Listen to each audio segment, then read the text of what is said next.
Hello everyone, welcome again on my YouTube channel. Today I'm going to be presenting some data visualization I did using Tulip website, Tulip software. My name is Sudi Murindanyi, and then this is my registration number, and then this one is my student number. So to not waste time, let's just start. So to start, data I used for this visualization is the data that I downloaded from Tulip website, to be specific, Tulip in practice. So this is the link that goes there. I will put that in the chat, and then so really the dataset has two datasets in it. So one dataset is about the chess candidate. Um, so this dataset contains information about chess player, and then the rows really represent the players, and then the columns contains information about them. So the first column we have the name of the chess player, their birthplace, and then peak rating, the highest rating achieved by the chess player, and then the number of participation, the number of the times the player participated in the tournament. So this is around from 1 to 10. And then for the status, we have 0, which indicates the player did not reach the final, then 1, which indicates the player reached the final but lost, and then 2 is a former champion. And then for the second part of the dataset, we have the dataset that represents the name, really provide the informations between the player 1 and the player 2 between a game. And then rows represent the games, and then the columns contain the information of their name. So first column is the name of the first player, then the second column is the name of the second player, which is their game facing each other. So this is how the dataset looks like: name, birthplace, peak rating, number of participation, status. So this is the first part of the dataset. Then the second part of the dataset has player 1 and player 2, their names. So when you go to the link I provided above, this is, you scroll down, and then this is where the two datasets are. So for these two datasets, the first dataset, which is test candidates, or information of the players, they are represented as corresponding as nodes, and then the second ones that corresponds to the edges. So when you link them, you get a very nice dataset that links the nodes and edges. So without taking a lot of time, we can go to the first visualization I did, which is a node link. So here, really, this what is trying to present, trying to give us the information about the connection of the nodes and the edges. So the nodes are represented as points or circles, while the the edges are represented as link connection between them. So we can see these are the nodes, and then these are the edges. So here, these are different players, as we have seen, and then we can see inside of these circles, we have numbers like 1, 0, and 2. So what does this really mean is their status. So status 0 means the player attended the tournament but did not get to the final. 1 means he got to the final but did not win the tournament, and then 2 means this is a former champion. So, and then we can see the color coding. So for kind of yellow means this is the ones who did not reach the final. Something like light green, these ones are the ones who reached the final but lost, and then these ones like blue, they're the ones who go to the final and then did end up winning the final. And then we can see different sizes. So for the sizes means, as we have said above, there is number of participations in the tournament, how many times this player really came back from this tournament. And then so for big sizes means these ones really attended the most, like more than fives, and then the smaller ones can be like attending only one or twice or three times in the tournament. So here are some of the insights we can get quickly to repeat. There are nodes which represents the players, and then the ages which represent the games they've been having together. And then the ones that are blue are then the ones which won the tournaments, and the ones that are slightly greens are the ones that lost the finals. And then for the sizes means they attended the tournament the most, the ones which are bigger than the ones which are very small. So that's really about this node link. Another one is adjacent matrix. For this one, really what it tries to, this is a matrix. So it's a table, as we can see, where each columns and where each column, rows and columns represent the nodes in the graph, and the cells represent the connections, means the edge between the nodes. So here, the values, zero means that there are no edges, and then where we don't have any number, which now indicates that there is an edge between the corresponding nodes. So we can see there are some edge between these players and player one. So which means this player did face the player one. Then zero means there is no really, there is, this player did not face this champion. So you can see all these players really did face him, but these ones did not face him. Like this former champion, second one did not face him. You maybe you can conclude and say that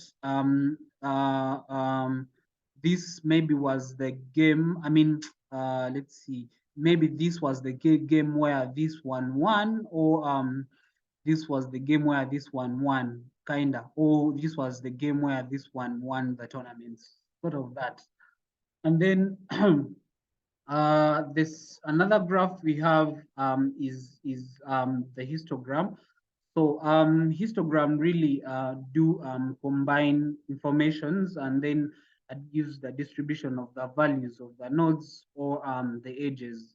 And then what we have on the x-axis represent the ranges of the values of selected attributes, and then the y-axis do represent the frequency of the nodes or the edges that have a value in that range. So for the number of participations, we can see really most of the player at least attended the tournament one, but we can see some of them who came twice, three times, four times.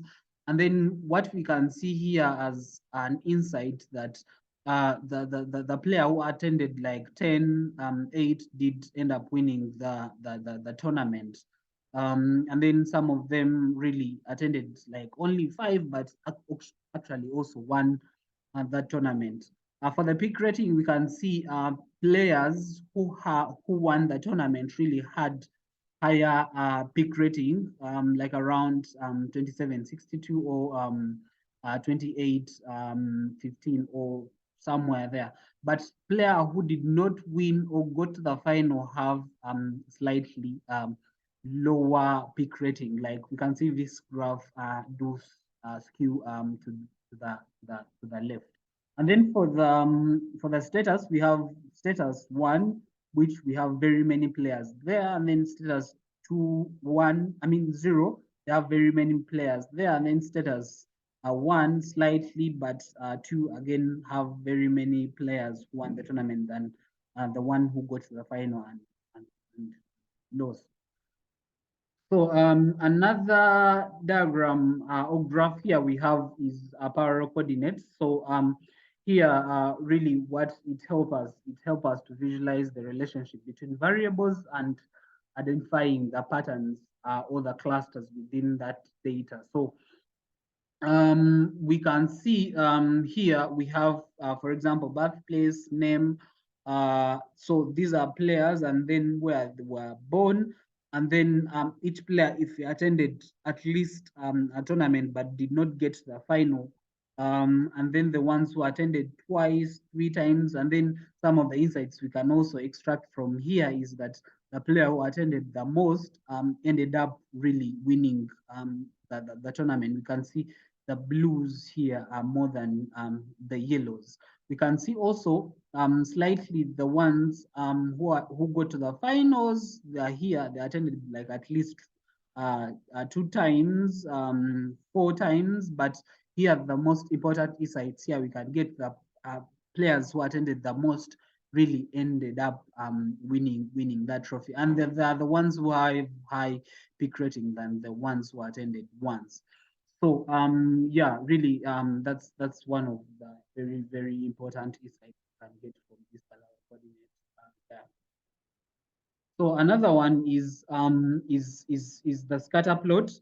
So these are the 2D scatter plot whereby they're trying to visualize two-dimensional in a Cartesian plan. So what we see here is the relationship between two nodes attributes or properties, and then each node here is represented as a point on the plot. So the x-axis represents one attribute, and the y-axis represents the number of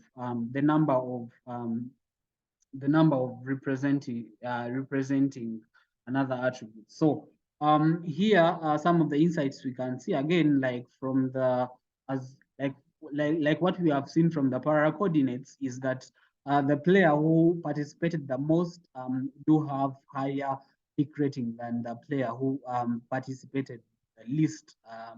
And then for the status, we have for the participations, that the ones who really have the higher participations. The player who ended up winning the trophies. Same thing to the peak rating and status. They're the ones who do have higher peak ratings, the player who did win the tournaments. So another one is self organizing or organizing map.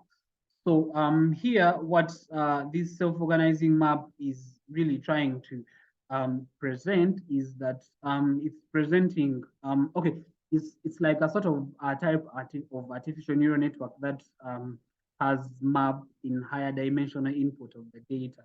So here, we can see again for the it represent different clusters, as we can see in different color coding. So here what we can see here the player really who have higher participations did end up getting to the final or winning the trophy. But we have very many players who participated the least but also did not win anything. So for the peak rating, it's kind of all over the place, whereby, but we can see as some of the insights we got from the above was people who ended up getting to the final have higher peak rating. For the status, we see we have very many people who have status of 1, and then less who have the status of very many people who have the status of 0, but also less who have the status of 1 and 2. So another one is pixel oriented. So for the pixel oriented, here what it's kind of trying to help us visualize, it help us divide the total number of areas of the view into the grid of the cell, where each cells now represents single node in the graph. So we can see, for example, on the status, for the ones who didn't get to the final are very many than the ones who got to the final and lost. But again, the ones who won the trophy are actually more than the ones who lost that final. So I was also able to produce some of the additional graph, which really does not generate that high information in form of visualizing or getting insights. But here, what we can see, this is a complete tree. It can be either a complete binary tree or a complete tertiary tree. What it tries to represent here, it tries to represent the child nodes and the leaves, and then all the leaves have the same depth until the end. So here, this is a binary tree, binary complete tree, because here we have two kids, and then for every kid they have the same path to the, the center. So this is another one I was able to present, and then this one is another one I was able to come up. But for the sake of time, we can end up here. Thanks for listening.